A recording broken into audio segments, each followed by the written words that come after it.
How to log out or remove Facebook from all other devices. It's pretty simple and a quick process, so without any further delay, let's jump right into the video. Start by heading over to your application Facebook.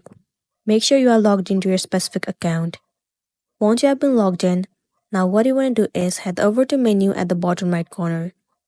And then tap on this gear icon at the top right corner. Head over to see more in Account Center.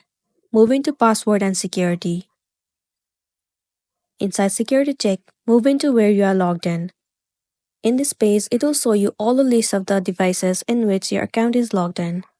If you want to log out, then simply click on Select Devices to log out at the bottom. Now choose the devices that you want to log out. Once you have selected, click on Logout, and after that, your account will be logged out from that device, and then you'll be good to go. So that's a wrap for this video. If this video helped you, give it a like and check out our next tutorial. Thank you.